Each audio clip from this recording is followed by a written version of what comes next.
measure their immune function and show that it was suppressed. If they were very well prepared, it was suppressed but not to the same degree. If after the anatomy exam they thought they did very well on it, their immune system showed recovery. And if a week later they got their final back and they passed, then their immune system showed a full recovery. So in this very real life situation, we could show that stress can have a direct and very rapid effect on our ability to fight off infection.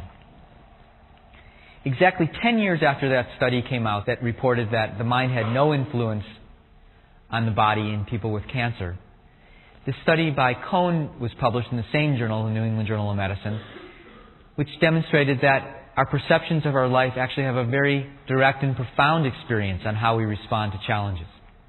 In this study, he had people rate their life for the past 30 days on a stress scale. So, had you lost your job in the last 30 days? How was your marriage? Have you been sleeping very well? How's your digestion? How's your financial situation? And came up with a scale. He then had everyone in this study sniff up a little bit of cold virus, rhinovirus, which is the virus that most commonly causes an upper respiratory infection. And then he monitored how many of these people and to what degree they got the symptoms of a full-blown cold or flu. And he found that there was a very direct correlation between how stressful your previous month was and whether or not you were likely to experience a full-blown episode of a cold.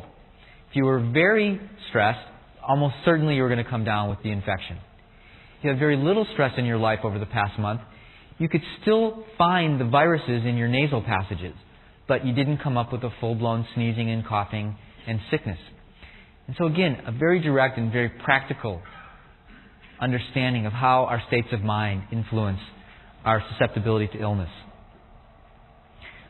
A common chronic stressful situation is taking care of a family member that has a chronic disease. And Alzheimer's disease is one of those illnesses which is extremely stressful on people. And studies on the caregivers to spouses with Alzheimer's have shown that their immune function is substantially impaired. Probably all of us have seen situations where we have a designated patient. You know, Mr. Jones has Alzheimer's disease or has cancer. And all the attention is focused on Mr. Jones. And then suddenly Mrs. Jones comes down with a serious illness as well, because the wear and tear of caring for a loved one is causing a deterioration in their own immune function. And there's measurable changes in the immune system to document that. Believe it or not, there's such a thing as the UCLA loneliness scale. I was thinking about this recently because there's just a story on National Public Radio that psychologists are now studying homesickness in kids that go away to camp. So I figured it must be that I was particularly homesick and lonely, which is why I was able to get my cold, because my natural killer cell activity was suppressed. In any group of people, college students away for the first time, med students, people stuck in psychiatric hospitals, people moving to new cities who haven't been able to make friends, loneliness is a good predictor of susceptibility to illness. And the higher you score on these scales of loneliness, the more likely you are to come down with some type of usually infectious illness, a cold, a flu, mono. And it seems to be primarily because of this very quick response of the natural killer cells. These cells are like nerve cells. They're constantly hearing what's going on and change very rapidly.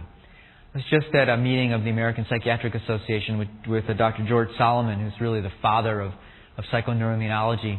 And he was quoting a study that if you just take a person and wake them up at 3 o'clock in the morning and keep them up for the rest of that day, that within an hour you will see changes in the natural killer cells, that they will be less effective in fighting off infection. And that they'll recover.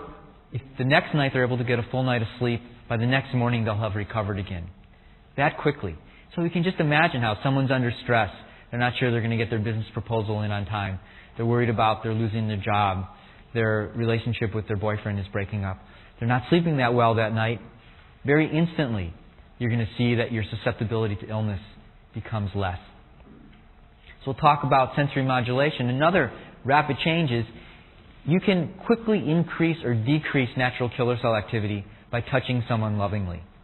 If you deprive someone of touch for a period of several days, their natural killer cells will begin to function less optimally. You can correct that very rapidly with a 15-minute massage. One of the things that's been looked at is how common illnesses are in the elderly population. And we actually had a discussion at this meeting how maybe the reduction in immune function in our senior population is really a tactile deficiency syndrome, that our elderly population is not being touched enough. And so the connections are very quick and very rapid and really give us a lot of confidence in some of the mind-body approaches that we'll be reviewing this week. Most studies have shown that loss of a spouse is one of the most stressful events that you can experience. And it's quite clear that there's an abrupt shift in the immune function at the time that the spouse dies. So you may be taking care of your husband or your wife or your mom or your dad, and there's clearly some stresses on the system and your immune system will reflect that. But when there's the death, there's abrupt deterioration in that function. And it seems to correlate with the depth of depression and grieving. So that people who can get back on with their lives after an appropriate period of grief will show a recovery of their immune function. But people who years later are still really not over it, are still in that state of depression and loss and hopelessness, will be increasingly susceptible to illness as time goes by. In fact, large studies have shown, the largest one was the Western Electric Health Study, which looked at really thousands of people, have shown that for 15 years after death of a spouse, there is an increased risk of developing heart disease, cancer, infectious diseases. So it's really something that can have a lasting effect if we don't take action to try to reestablish balance. How could we explain the possibility of someone getting cancer a year after someone close to them died? It goes back to the same model. Stress, which we experience in our mind, it's an interpretation. It causes changes in our nervous system, changes in our hormonal structure, changes in the hormones that influence our immune cells. Immune cells get lazy. The cancer cell arises. We experience about 10,000 potentially mutating hits to our genetic code every day through free radical formation from toxins in the environment, foods that we eat, cigarette smoke. And so our ability to survive without serious illness is very much dependent upon our immune cells promptly recognizing, promptly sending out the message, and promptly repairing the damage to our cells. If we're under a state of chronic stress, our minds are sending out these negative messages, our immune cells are not capable of responding promptly. It makes us very susceptible to the chaos, to the deterioration of the stress in our environment. If death wasn't bad enough, divorce seems to be worse. It's particularly distressing considering that about half of the marriages in the Western world are ending in this divorce. In fact, most studies have shown that divorce may have a more substantial impact on immunological function than death. But in both men and women, you can show impairment in immune function lasting for months to years after divorce. Okay, is everybody sufficiently depressed right now? The good news is that we can substantially offset and impact these changes from stress. We deeply believe that taking time every day to go into silence is probably the most health-promoting, health-enhancing activity that human beings can do. And there have now been hundreds of studies on the health-promoting effects of meditation. You can simply take people in a nursing home, teach them a simple breathing awareness meditation, which we'll learn after lunch, and instantly, meaning within a day, show improvement in their immunological functioning. You can teach men who are infected with the AIDS virus, with HIV, some simple relaxation techniques, ways of asserting their emotions in a healthy way, and you can show improvements in their immunological functioning and a delay in the time for the expression of AIDS.